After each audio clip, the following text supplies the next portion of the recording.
కొర్రాయి కర్రలతో కూడా కొట్టుకోవడం అనేది కూడా చాలా దారుణంగా ఉన్నది. వెంటనే ఉట్టిన ఇక్కడ అక్కడ ఉన్నటువంటి గాయాలు తీవ్రంగా గాయడంతో నర్సంపేట ఏరియా ఆసుపత్రికి ఇక్కడ ఇద్దరిని ఆ క్షతగాత్రులు ఇద్దరిని తరలించినటువంటి పరిస్థితి. దీనికి సంబంధించి కూడా ఎన్నికలు జరిగాయా, రేపు జరగాల్సి ఉందా? రేపు జరగాల్సి ఉంది. ఎందుకంటే నిన్నటితోటి ప్రచారం ముగిసినటువంటి నేపథ్యంలో ఇంకా మూడో విడత మాత్రం అక్కడ పెండింగ్ లో ఉంది. నర్సంపేట నియోజకవర్గానికి సంబంధించి కొన్ని మండలాల్లో, అలాగే ఈ చెన్నారావుపేట మండలంలో కూడా మూడో విడత ఎన్నికల ప్రచారము జోరందుకుంటున్న నేపథ్యంలో ఇక్కడ ఎవరు తగ్గకపోగా రేపు చూసుకుందాం, మీది అంటే రేపు ఓట్లు ఎన్నికల్లో గెలిచిన తర్వాత ఎవరు బలాబలాలేంటో చూసుకుందామని ఒకరికొకరు రెచ్చగొట్టుకోవడం వల్లనే ఇట్లాంటి పరిస్థితులకు దారితీసింది. ఇక్కడ ఎవరు తగ్గకపోవడానికి పోను ఖచ్చితంగా మాదే అంటే సర్పంచ్ స్థానం మేమే గెలుచుకుంటామన్నటువంటి కాన్ఫిడెంట్ వ్యక్తం చేయడము, అలాగే ఒకరికొకరు అంటే పర్సనల్ గా కూడా దూషించుకోవడంతో ఇది ఇంతవరకు దారితీసినట్టుగా మనకు విశ్వసనీయ సమాచారం. అయితే ఇప్పటికీ ఆ చెరువు కొమ్ము తండకు సంబంధించి మొత్తం వాళ్ళు ఒక 20 మంది కార్యకర్తలు అక్కడ కాంగ్రెస్ వాళ్ళు ఉన్నారు. ఇక్కడ మిగిలినటువంటి వాళ్ళు బీఆర్ఎస్ కార్యకర్తలు కూడా ఒక రకంగా అంటే ఈక్వల్ గా ఉన్నటువంటి పరిస్థితి. ఇక రాత్రి సుమారు 11 గంటల ప్రాంతంలో కూడా ఈ దుర్గమ్మ ఆలయం వద్ద కూడా చలిమంటగా అవుతున్నటువంటి సమయంలో ఇక్కడ 5 కార్యకర్తలు కూడా బీఆర్ఎస్ కార్యకర్తలు అక్కడి నుంచి వెళ్తున్నటువంటి పరిస్థితి.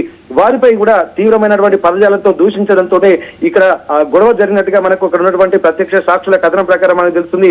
అధికార పార్టీగా మాది ఉంది, తెల్లారితే మీకు బతుకులు తెల్లారినట్టే అన్నటువంటి ఒక అది ఉన్న నేపథ్యంలో అసలు ఎప్పుడు అధికారం అనేది శాశ్వతం కాదు, వ్యక్తిత్వం అనేది కావాలన్నటువంటి ఒక మాటలు కొంతమంది సమయం పాటించేటువంటి ప్రయత్నం చేశారు. మరికొందరు మాత్రం రెచ్చగొట్టేటువంటి ప్రయత్నం చేయడంతో బీఆర్ఎస్ కార్యకర్తలు కూడా ఒక్కొక్కరినిగా అంటే వీళ్ళు ఎక్కువ మంది ఉన్నారు. కాంగ్రెస్ కార్యకర్తలు ఒక 20 మంది వరకు ఉన్నారు. బీఆర్ఎస్ కార్యకర్తలు అడుగా వెళ్తున్నటువంటి వాళ్ళు ఒక 5 మంది ఉన్నారు. మొత్తం 25 మంది ఉండడంతో బీఆర్ఎస్ కార్యకర్తలు తక్కువ మంది ఉండేసరికి ఎక్కువ కాంగ్రెస్ కార్యకర్తలు ఉన్నారు. వారి చేతులను వాళ్ళని నిలువరించలేనటువంటి పరిస్థితి కూడా బీఆర్ఎస్ కార్యకర్తలు కూడా నెలకొంది. దీంతో ఇక్కడ సర్పంచ్ అభ్యర్థి ఎవరు గెలుస్తారో చూద్దాం, వారి అంతు చూద్దామని చెప్పి ఇక్కడ బీఆర్ఎస్ కార్యకర్తలతో కూడా తీవ్ర వాగ్వాదానికి దిగినట్టుగా మనకు తెలుస్తుంది. ఈ హెచ్చరికలు కూడా రావడంతో కూడా ఒక్కసారి కూడా ఇక్కడ ఈ సంఘటన పోలీసులు ఏం చెప్తున్నారు అంటే ఇంతలా శృతిమించిపోయింది, ఏకంగా చలిమంట కాగుతూ అంతా ఒకే దగ్గరికి వచ్చి ఆ మంటలో నుంచి మరింతగా వేడి పుట్టించే విధంగా ఆ నిప్పు రవ్వలతోటువంటి ఆ కర్రలను తీసుకొని ఆ కుర్రాయితోనే ఈ రకమైన దాడులు చేయడాలు, ఒక వ్యక్తి తల పగలగొట్టడాలు,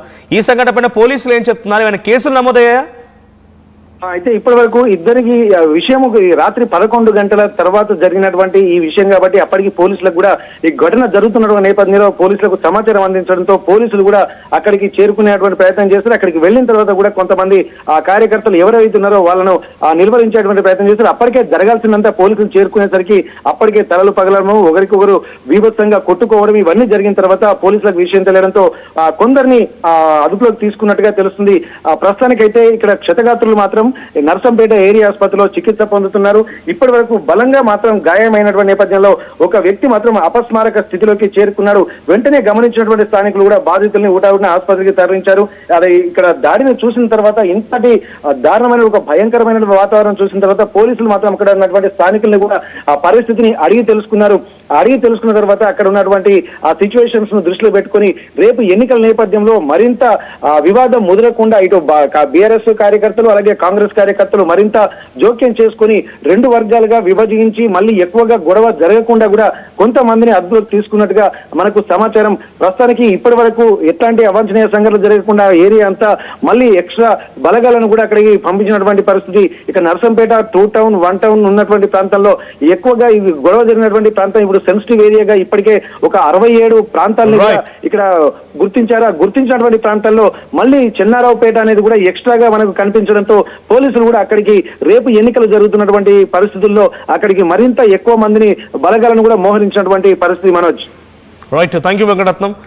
సో వరంగల్ జిల్లా నర్సంపేట నియోజకవర్గానికి సంబంధించినటువంటి చెరువు కొమ్మ తండాలో రేపు ఎన్నికలు జరగాల్సి ఉంది. నిన్నటితో సాయంత్రానికి ప్రచారం ముగిసింది. ఈరోజు అఫీషియల్గా ప్రచారం చేయడానికి వీల్లేదు, ఇది సైలెన్స్ పీరియడ్. సో దీంతో నిన్న రాత్రి 11 గంటల సమయానికి అంతా చలికా మంట కాచుకుంటూ ఉండగా కొంతమంది బీఆర్ఎస్ పార్టీ కార్యకర్తలు ఆ చలిమంట కాచుకునేటువంటి వారి దగ్గర నుంచి వెళ్తూ ఏదో కామెంట్ చేశారు. ఆ తర్వాత వాళ్ళు రియాక్ట్ అయ్యారని తెలుస్తోంది. ఆ తర్వాత నుంచి ఇక నిప్పుతో ఉన్నటువంటి ఆ కర్రలతోనే ఒకరిపై ఒకరు తల్ల బగల కొట్టేసుకున్నారు, పిచ్చి కొట్టేసుకున్నారు. ఉరికించి చాలా విపరీతంగా ఒకరిపై ఒకరు దాడి చేసుకున్నారు. ఈ సంఘటనలో చాలా క్లియర్గా చిన్న యువకులు ఉన్నారు, వృద్ధులు ఉన్నారు. మా అభ్యర్థి మీ అభ్యర్థి మీకు ఒరిగారేంది పోయింది, సర్పంచ్గా గెలిచిన ఆయనకు బాధ్యత ఉంటుంది. ఓడిపోయిన ఆయనకి ఆయన పెద్ద మనిషిగా దిగుతాడు, లేకపోతే ఆయన వ్యాపారం ఆయన బిజినెస్ ఆయన పైన చేసుకుంటాడు. మీకు పోయేదేముంది, ఇంతలో ఒరిగేదేముంది, వచ్చేదేముంది?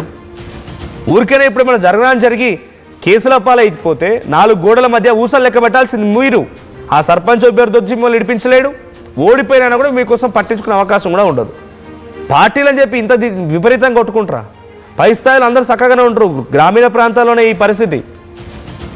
అధికార పార్టీ రేవంత్ రెడ్డి అయినా, అటు పీఎం నరేంద్ర మోదీ అయినా ఒకనొక సందర్భంలో కలవాల్సిందే, ఒకరికొకరు కరాచలనం చేసుకోవాల్సిందే, వాళ్ళు మాట్లాడుకోవాల్సిందే. అభివృద్ధి గురించి ఏం చేద్దాం, కేంద్రం నుంచి ఏం నిధులు ఇస్తాం, రాష్ట్రం నుంచి ఏం మాకు ఇస్తారని ఇవన్నీ మాట్లాడుకోవాల్సిందే. అంతేగాని మీరు క్షేత్రస్థాయిలో అదొక చిన్న తండ 500,000 ఓట్లు ఉండేటువంటి గ్రామం, ఆ గ్రామంలో ఇంత గొడవలు, ఇన్ని కక్షలా? అదొక డమ్మీ ఫైట్ లాగా అటు 10 మంది ఇటు 10 మంది వేసి కొట్టుకోవడమా? ప్రాణం పోతే రేపు ప్రాణం తీసుకురాగలుగుతారా? ఇంత విపరీత ధోరణికి పాల్పడకండి దయచేసి. ఎలక్షన్స్ రేపు సాయంత్రం కల్లా ముగిస్తే ఆ తర్వాత ఎవరి పనికి వాళ్ళు పోవాల్సిందే. కానీ ఇదే విపరీతమైన ధోరణి క్యారీ ఫార్వర్డ్ చేస్తూ ఇంకా అక్కడ కక్షలు కుట్రలు కనుక తెరలేపితే ఇబ్బంది పడేది మీరే.